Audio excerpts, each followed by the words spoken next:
ibyiza by'u Rwanda reka nsingize urwabyaye mama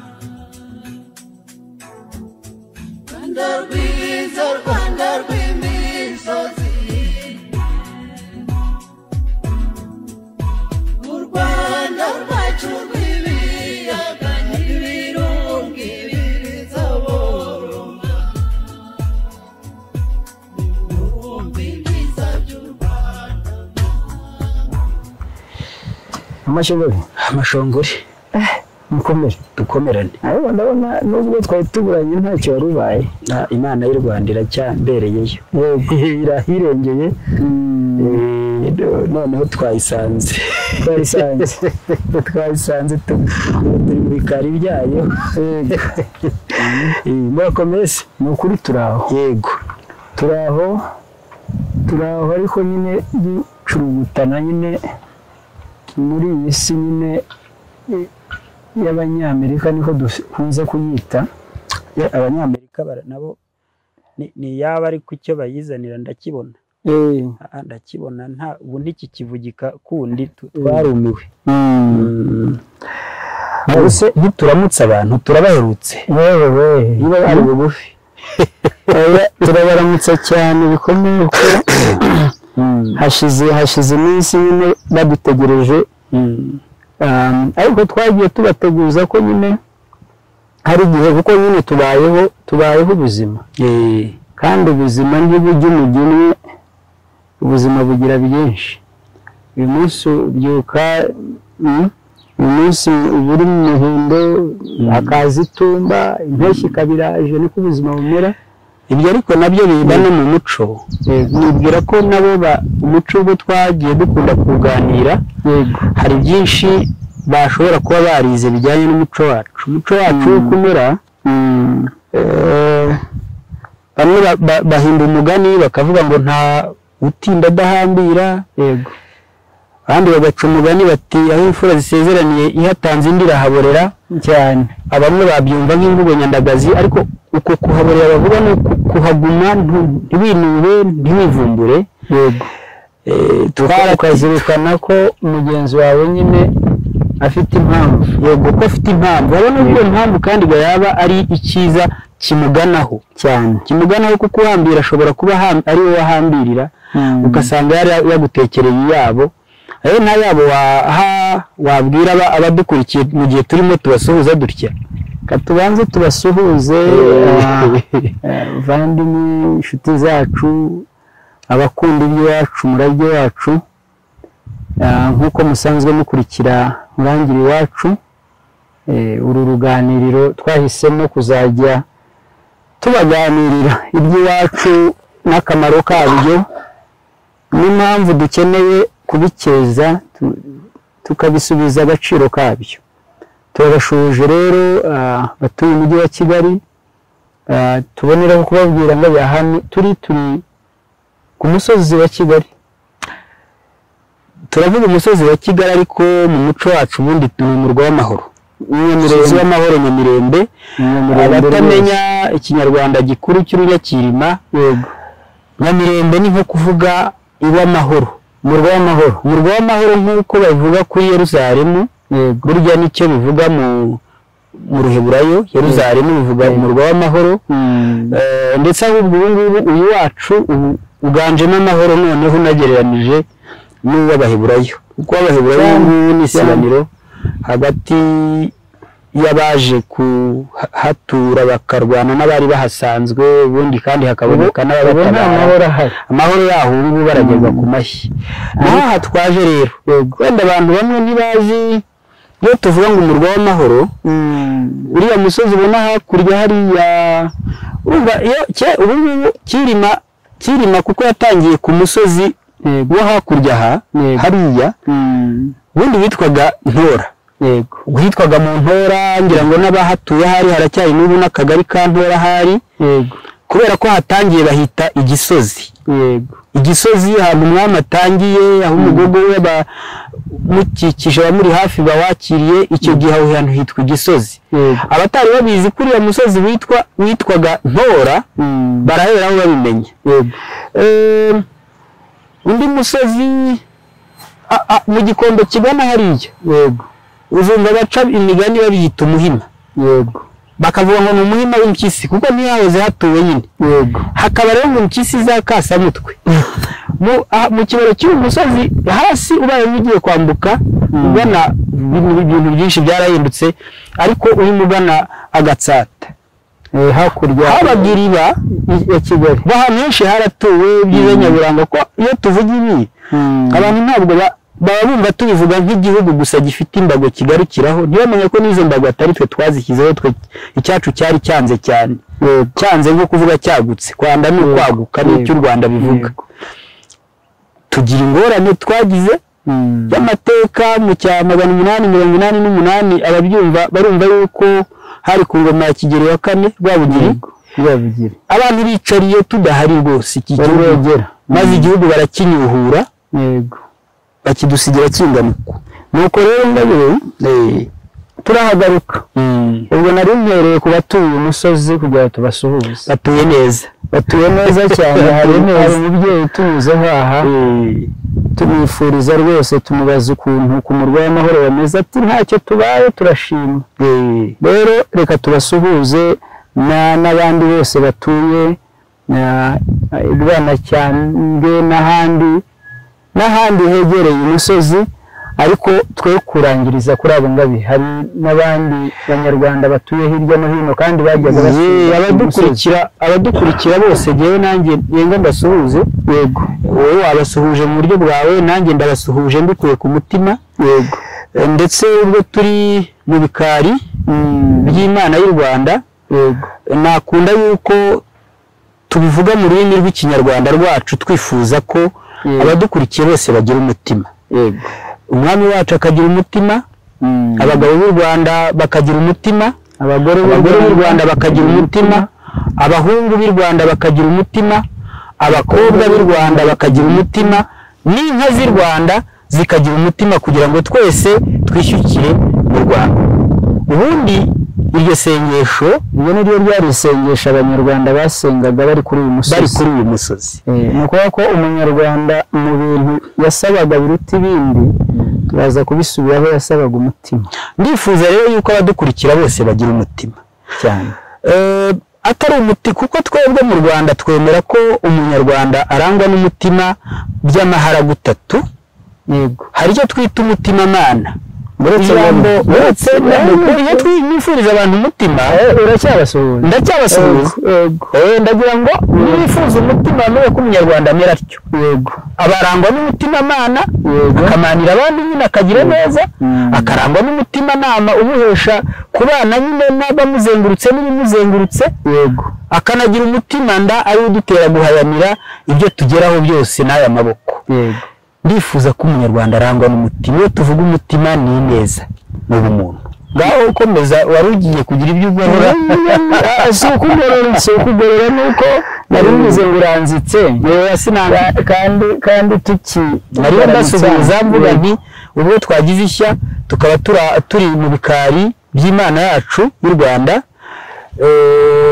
mbasabira kuko ubwo ndi mu mwuka wayo neza. Ubu isengesho kurivuga biranyoroheye kurusha uko wenda naba ndi Nyamata, naba ndi ku Muyumbu se, naba se ngiye mu Gihunya hakurya cyangwa ijari. Oya, ntabwo basuhuza ngo ndorere guheraho mvuga ngo Nyagasani nyir'ibiremwa aduhe kurangwa n'umutima.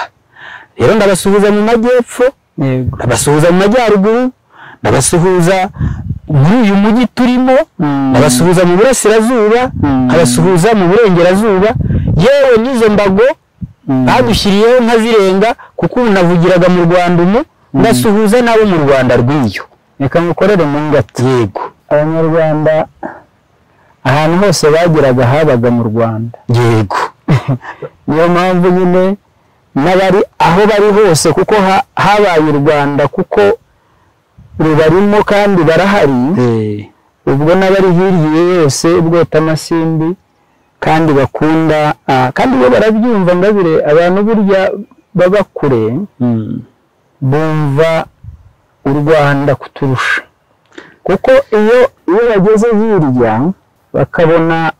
bakabona uburyo abandi batabumva batangira kumva uburyohe bw'u Rwanda batangira kumva ibyiza byabo kuko baba babigiye kure bagatangira kubona itandukaniro ariko ubirimo uri mu Rwanda ntabwo abyumva rero turabashuhuje ariko wari wavuze uti ngira ikintu ndabwira ku twahambiraga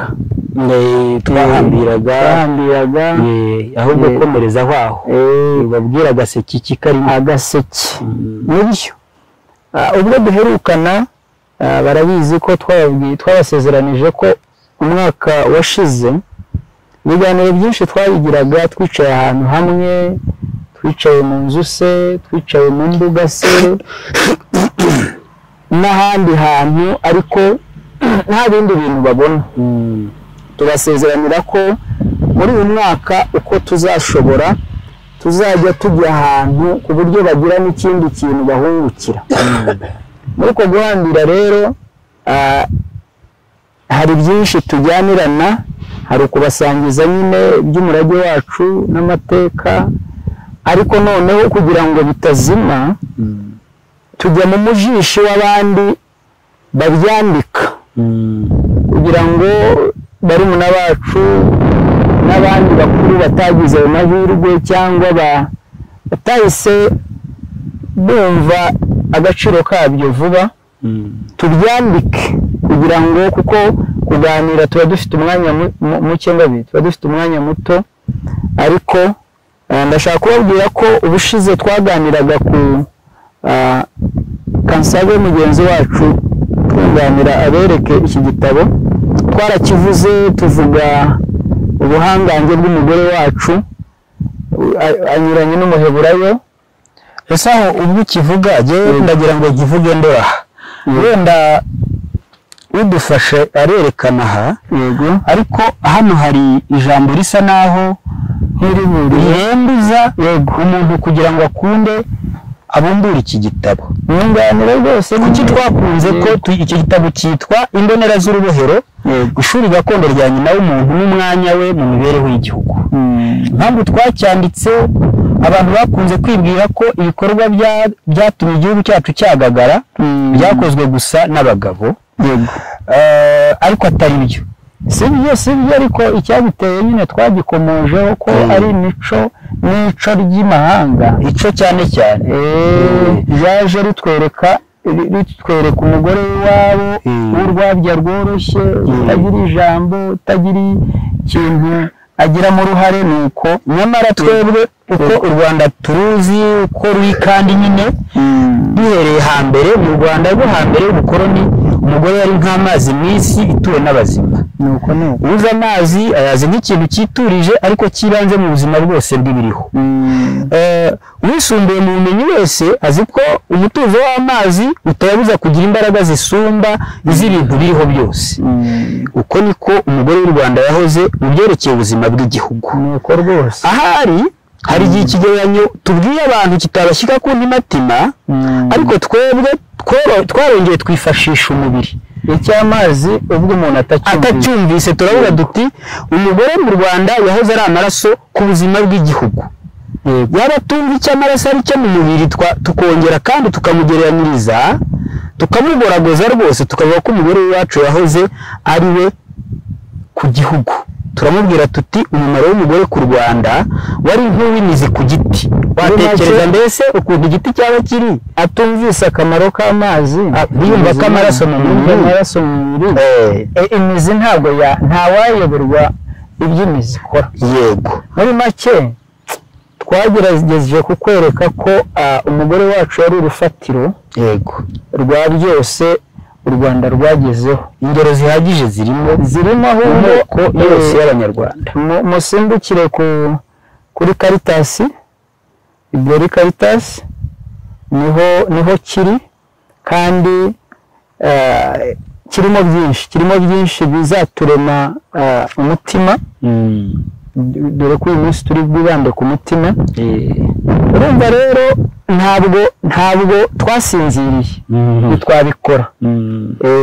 n'ubundi hari byinshi tuba tubateganyiriza turakomeje ubwo rero mwabi karame dushatse twakwanzika tugakomeza kubaganirira ku mutima ariko hera kuri Gasani hari ubu abantu benshi babasenga batinya Gasani ibyo narabikunze ariko bakaba batazi ako niko kantu katwungukiye nubwo ibyinshi byaje bisingiriza ibyacu ariko hari ibyo bagiye basigarana wenda abakurambere nibo bashimye ko bitazimira burundu kugira ngo igihe nikigera nk'iki tuzabibutse hari umuntu wambwiye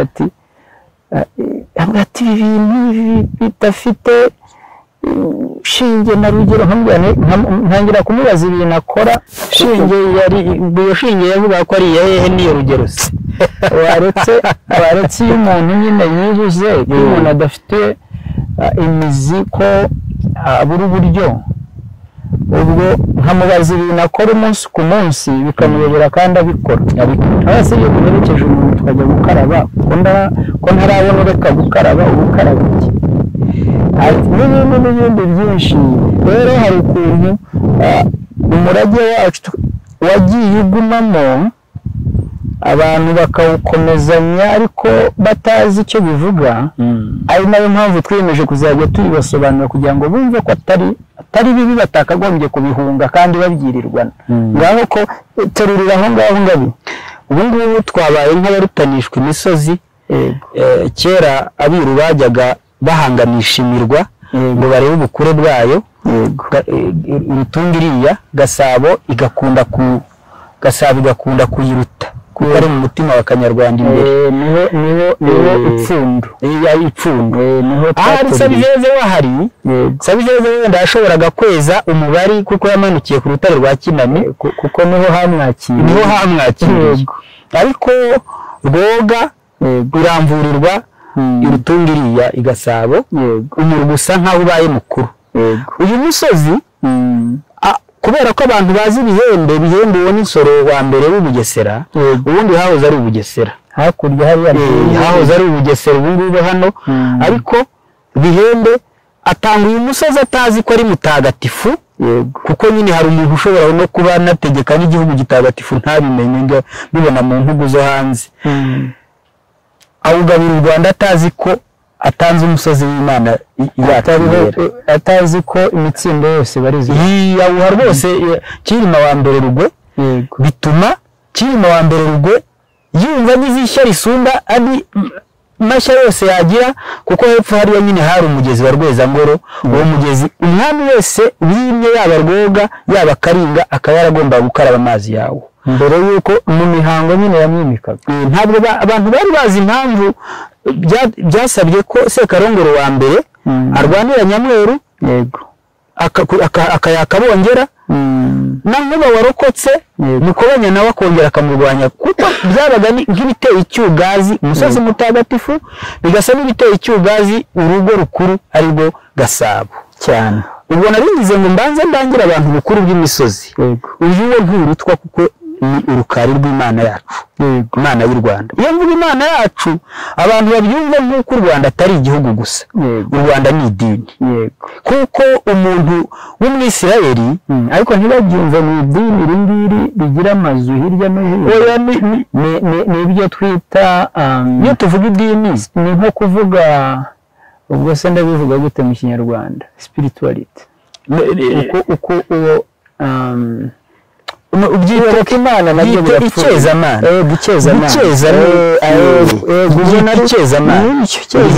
ni ukuvuga ngo uko ivuze idini ndakoresha ijambo bumva kuko uburyo bariyoboka bakarinambaho bakayizirikaho ubona ko mbese ukwemera kwacu u Rwanda ni ukwemera kwacu icyo nashaka ukunganira ngabi ni ukwemera kwabaga mu buzima ubu ngubu idini usanga umuntu ari ibintu ashimikira akabijyamo igihe runaka bamubwiye, hanyuma burya iyo urebye nko kuwa gatandatu no ku cyumweru ndetse ushatse wahera kuwa gatanu abantu bose bajyamo.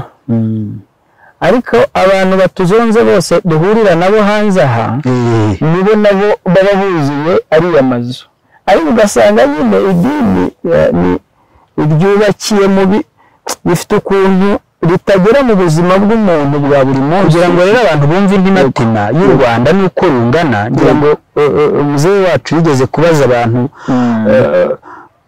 icyo gihe bari bafunze biriya nyine ibyo babonaga bitujuje ishusho igaragara y'igihugu n'isuku n'iki, ariko abanyarwanda twarapfuye pe.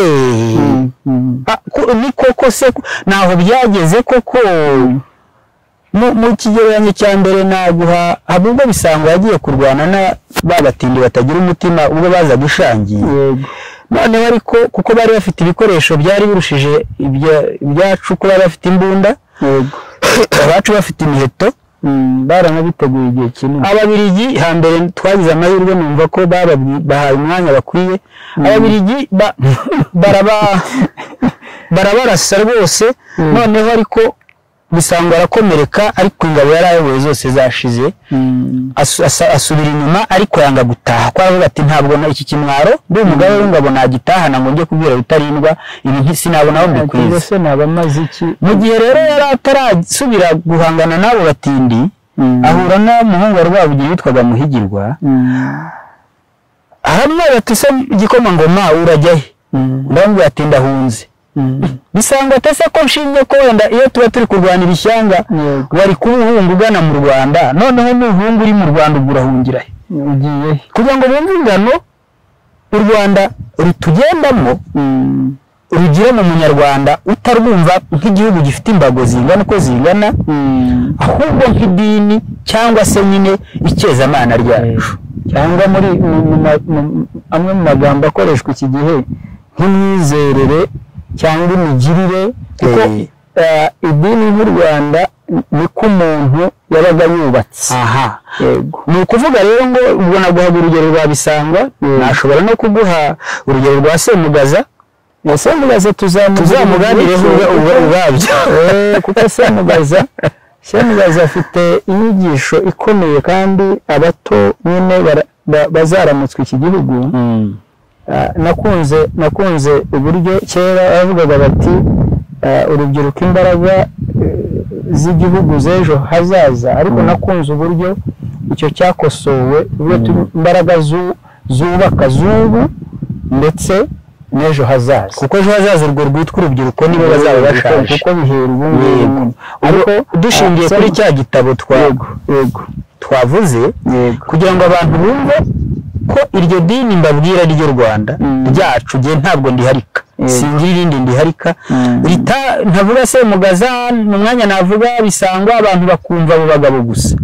Ubwo mvuze ibya Kiyange bazabyibonera hano, nimvuga ibya Nyiramuhanda na Nyiratunga bazabyibonera hano, nimvuga ubutabazi bwa Rwa Nyiramateke ya Samukondo ibyo bazabyibonera hano muri iki gitabo. Nimvuga iby'urugamba Mukobanya yarwanye n'Abanyoro, nyamara umutsinda ufitwe na Nyanguge nyina, ibyo bazabyibonera hano. Ni ukuvuga rero ngo iryo dini ntiryavanguraga igitsina, nta mugore w'urwabya rworoshye twagize. Niyo mpamvu nshishikariza rubanda ko bongera bagakebuka. Ibyo ndabivugira ahantu hatagatifu nshinze intege, ubundi twabaga tuvuga numva bigashimire. Noneho wambazaga ibya Gasani rero, ahari wongera ubimbaza ukundi ngira uko mbibwira Abanyarwanda. Wenda nakubaye ibya Gasani ariko urizihirwa nyine uhera mu misozi, kandi nabyo byari ngombwa, kuko twaje kureba Isiyoni yacu, twaje kureba Maka yacu, twaje kureba Yerusalemu, ahantu urusengero rw'Imana yera y'u Rwanda. Ndashaka kubigarukaho icyakorerwa gaha. Abanyarwanda baturukaga hirya no hino nyine baje kuri uyu musozi, ariko baje kwaka ikintu kimwe gusa, twamuzi. Yego, umutima. Iyo urebye ubu ngubu nta kintu cyabuze nk'umutima. Ibyago byose twagiye tugira nk'Abanyarwanda bituruka ku kubura umutima, kuko ufite umutima ntagirira nabi mugenzi we, ufite umutima ntarya ngo amene abandi bashonje, ufite umutima ntabwo arimbura ibyo akeneye ngo bimutungishe ibyaremwe. Ugira umutima, mbese ugira umutima nicyo kintu baharaniraga, ariko noneho umutima wacu ukaba wari wagutse ku buryo bawusabye, bafite ukuntu uraza kubivugaho, hari ukuntu wavuze imitima itatu, hari naho twagiraga imitima myinshi kuko intekerezo z'umutima zari zagutse. Abakurikiye imitima babivuze wihuta, reka ngukorere mu ngata nawe rwose. Yego, ni ukuvuga ko iyo umwana yavukaga yabaga afite umutima nda, ukaba ari wo utuma amenya ko akeneye nyine kugira icyo arya kugira ngo abeho akure, ku buryo icyo abatekereza nta kindi abatekereza ikijya mu nda. Niyo mpamvu ibintu byose abisuzumisha ururimi, shonje aranarira n'iki byose abisuzumisha ururimi, ariko iyo abirenze akagira umutima ngeso, aho noneho areba uko bamureba, uko yifata, yaba ari umwangavu wamutuma ikintu akabanza akareba uko agaragara, ugasanga nyine amarangamutima niyo ahatse uko atekereza ibintu n'uko abona ibintu. Ariko yakura yagira ubukure noneho akavuga ati noneho afite umutima nama, ashobora gutandukanya ururo n'amasaka, afite ubukure ku buryo niyo yaba adafite uri bumugira inama agahura n'ingorane, afite ubushobozi bwo kuba yahitamo igikwiye mu kidakwiye. Akaba yavuga ati uriya muntu afite umutima nama, afite ubukure bw'uko ashobora gukora igikwiye. Ariko noneho abanyarwanda bakagera ku rundi rwego rw'umutima mana, aho umuntu akora ibintu birenze iby'inyungu ze ku giti cye, ku buryo akora ibintu bifitiye umumaro rubanda rwose, nta zindi nyungu bitezemo, ahubwo agirira u Rwanda. Abanyamahanga nibyo biheraho bavuga intwari babyita supererogation, naho umuntu arenga uko angana. Urumva niba ushoboye wenda warya ibiro 365 ku mwaka by'ibishyimbo, hanyuma ukeza toni 10, urumva warenze ibyo ushoboye kurya ubwawe, ibindi bizajya he? Ubwo bivuze ko watekereje kuri wowe no kuba kuzengurutse. Ingabire ni Imana y'u Rwanda, kubera yuko baramurebaga bakabona ibintu arimo gukora birenze iby'umuntu busanzwe. Urumva birenze ukwikunda, ahubwo birenze mbese mu gushyira mu nyurabwenge isanzwe y'umutima nama yo kuvuga uti iki ngiki gituma ntagaragara neza, reka nkora iki, ahubwo ugakora ibirenze ibyo. Rero abanyarwanda bose bakavuga ati twese tugize umutima, ndetse tugaharanira, twese twaharaniraga kugira umutima mana, tukagera kuri icyo kigero cyo gutekereza ko habanza mugenzi wawe mbere yawe. Hari umugabo ndabivuga mu rwenya, ariko yabayeho nyine mu gitero cy'imigogo. Igitero cy'imigogo abakizi barakizi, cyari igitero cyo guhana witwa Ntare wa gatanu rwa Migereka wo mu Nkore, yari yajanyaga inka hano mu gihugu kitanyaga ubundi, kuko u Rwanda ruratera ntirutera, urabizi ibyo cyane. Noneho mu gitero cyo kumuhana rero, ubwo barwaniraga Imbarara, n'ubu ngubu haracyariho inzigo byarashize, ubwo barwaniraga Imbarara, umwe mu ntore z'u Rwanda wari uhari, nuko namukennye mu izina, ari nzabona umwanya nongere mu izina rye ryiyibutse, umuheto yarwanishaga urabanguka. Ubangutse ntiyarindira ngo umwanzi aze amugeme, ahubwo aricara ingamba z'imisha imituku akomeye, umuheto warawubanga. Noneho bari baratorana, umwe bari bari mu mutwe umwe w'intore, aramubwira ati rero ibyo ugira ibyo ni ibiki? Ati aravuga ati ndagira nte, sindabanga umuheto wanjye nafoye urabanguka. Ati haramuka hagize nimutanyimana ndiho mubanga, umwanzi akaba yabarusha umurindi akanjyana yego niba utaha mumbwirira umugore ko ntapfuye niruka kubera ko nguko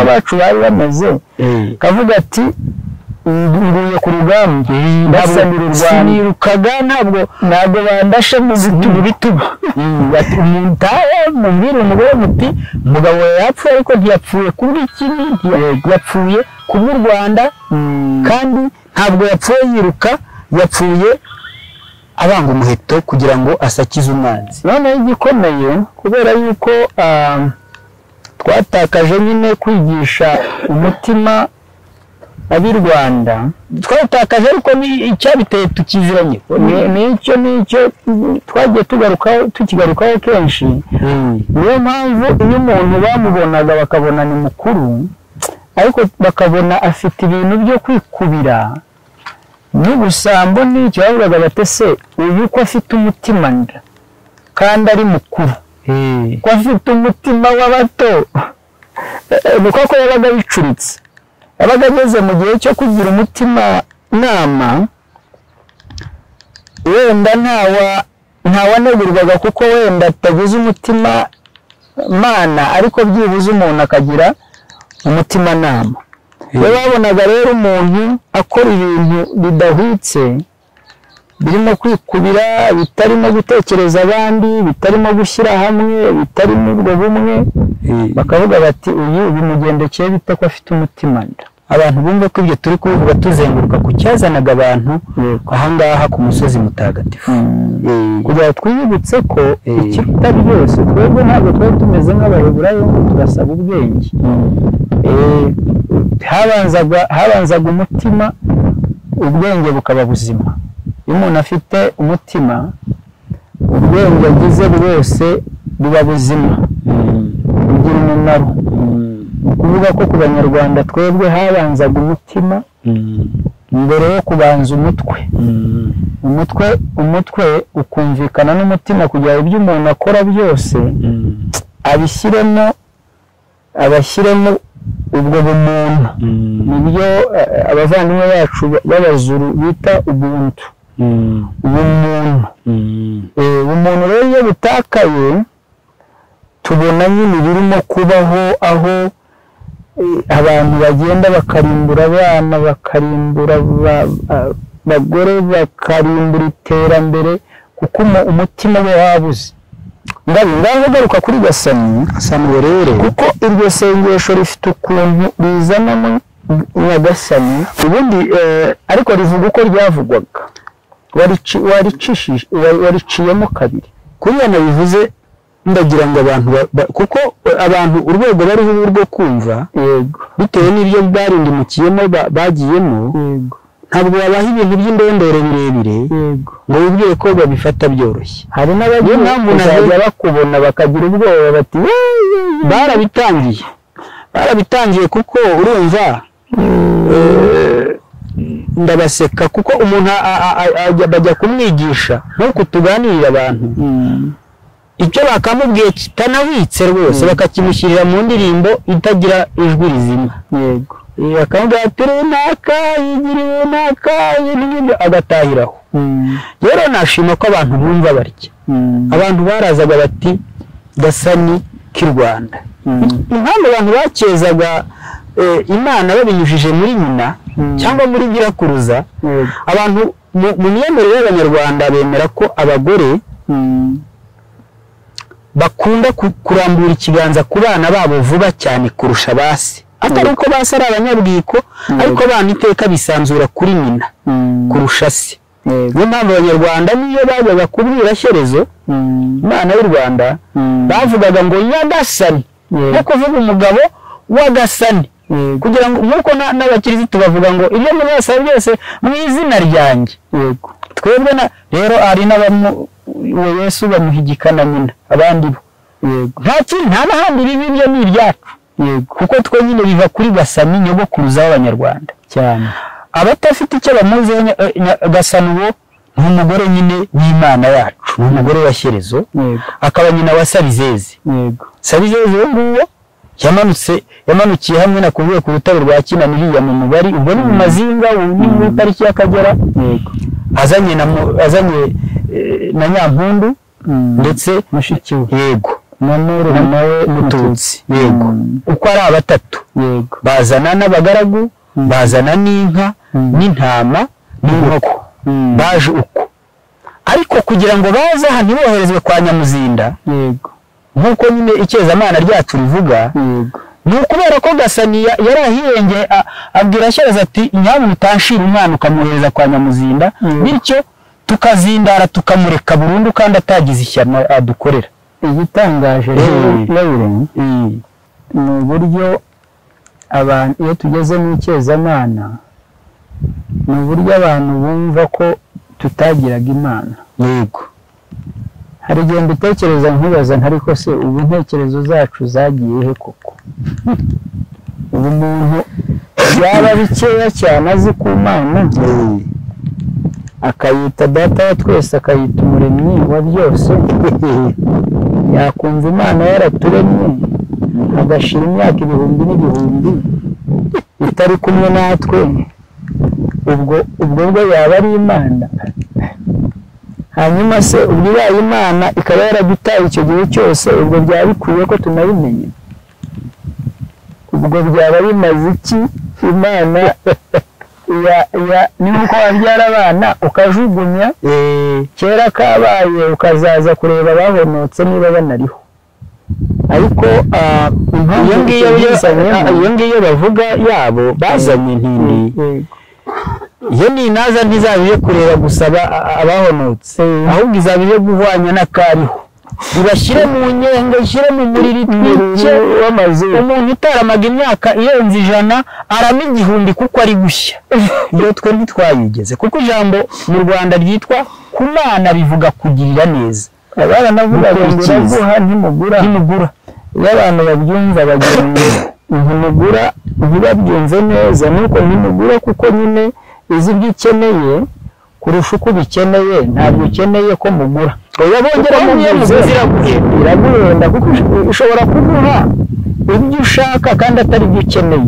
Rero witingiye noneho kuko Abanyarwanda twagira Imana twarayihariraga ntitwayitiraga, byatumaga banegura uwo babonye yambaza y'ishyanga, nk'uko mbese twagize ishyano aho abantu bose ugize ngo agiye kwiyambaza Imana avuga ati ni Aburahamu, Mana ya Isaka, Mana ya abo nabo ni abazimu biye, ariko twe dufite abacu bazimu. Akiyambaza iyo y'Aburahamu, ya Isaka, kandi ubwo wenda sekuru Kabayiza, sekuruza Rwacondo nawe yari afite Imana. Abanyarwanda rero bakabagaya, bakavuga bati wiyambaza Imana y'undi ikaguha ubuheri. Niyo mpamvu ishobora kuko nta Mana iduhuje, nyine icyo ni icy'abandi batuze tugosha twashesha uruheri. Abanyarwanda batatiriye, bateye umugongo Imana yacu, bajya kuyitira, kugeza n'ubwo harimo n'abiyambaza itumva n'Ikinyarwanda, aho umuntu avuga ati ubu Imana niyo nkuru ntabivuge mu rurimi rwacu, akarinda kujya gutira ururimi mu Bwarabu. Iyo ngiyo Mwarabu yasaburayo cyamukira ati wari umwana ejo nariho mbwira twariho dushenga, ndamubwira ndetse umuntu ngo nambwira ati ndagukunda mvuge ntameni, navuze nti yego, kuko ameni bivuze yego. Niyo uye ntiyagasingiza Imana y'u Rwanda, kuki ugiye kwiga mvuga haleluya, ngatira n'amagambo turakennye bingana bityo. Ngo uko byatugendekeye rero nabire wenda tutaza kuvaho tunarambirana. Abanyarwanda twagize Imana kandi n'ubu iracyahari, kandi Imana burya nta bantu batayigize. Niyo mpamvu nyine ugira neza yabagazwi, uhemuka akabazwi, umuvuzi akaba hari kugira ngo umurozi watandukiriye ahagarika izo mbaraga zigira nabi. Ntabwo rero ibyo byabaho abantu badafite Imana. Uko kubana ubwenge twagize tukamenya uburyo turera, tugaheka, tugakuza, u Rwanda rukaba rumaze imyaka n'imyaniko n'Imana. Nta kindi cyatuma Rwanda ruba rukiriho ukurikije icyago cy'ikivakuzimu twagize, ariko dufite Imana, tugira Imana twe ndetse turi bene Imana. Njya mbwira abantu, hari ukuntu abantu bagira impano zitandukanye zo gukora kuvura mu buryo butandukanye. Uzabona abantu benshi bitwa ko bavura bakora n'ibitangaza, nubakurikirana Ingabire nguhaye icyo kizami, uzasanga bakubwira bati na sekuru baravuraga. Ariko ubu ngubu ababarizwa muri ibyo bazi ko byadukanye ubwo, kuko nicyo kituma bavura, kuko abaye atarimo bamwirukira kure, kandi batazi ko iyo imbaraga z'Imana afite ari imbaraga z'Imana y'u Rwanda. Bahawe iyo mpano nyine yo kugira batyo. Tugana gusoza, turafatanya n'abanyarwanda bose bemera kugarukira Imana, dusenge rya sengesho ryacu turaheraho Imana yacu y'u Rwanda, tugira duti seka seka gasani k'i Rwanda, urusekere rwubwe neza, garika ibiganza urugabire, urusendereza amahoro n'amahe, urutsindire ubusame n'ubusharire, urutsindire icyago n'icyagane, urutsindire umwanzi wo mu kirambi n'umurozi uturuka ishyanga, maze utugabire twese imitima gasani k'i Rwanda, kugira ngo twese twishyukire mu Rwanda umwe. Iryo sengesho niryo nsabira abanyarwanda bose, nifuza ko bakebuka bakareba ku Mana yacu ntituyiharike, hato tutazagira imitima mitindi nk'iyabo b'iyo ishyanga, ahubwo dukebuke tugaruke. Ndetse uko umuntu yumvise imbaraga y'Imana imugabanukamo, yiga mu gihome, kuko bagikinguye kandi cyari gikinze ntitwamenye ibyo bakinguraniyemo, niye ntazamuke yigeye hejuru haze ku musozi Siyoni wacu, Siyoni yacu ariyo Nyamirembe, maze rero arambura ibiganza avuga ati nje kwenda umutima nyagasani, nje kwenda umutima nyagasani, yumve ko amanukana ubwuzure. Nako mbese si icyo twabwira abanyarwanda? Ibyo twababwira. Yego rwose. Kandi bahumurerega Imana y'u Rwanda ntabwo igira umunabi nk'izo bajya bavuga zirakara cyane. Iryo jambo ku Mana twavuze ko ari ukugira neza gusa. Yego. Wumva iryo sengesho ryabaga ryifuriza abantu burumbuke, yego, ubusharire, kugira ubutaka butagira ubusharire, kugira ngo duhinge tweze, tubane neza, dutunge dutunganirwe. Ubwo se Ngabe ikibi kirimo aho ni iki? Bakagira Imana. Makuza we, abanyarwanda bahorana Imana, natwe tuyihorane. Nuko ndagushimiye. Murakoze cyane Ngabe.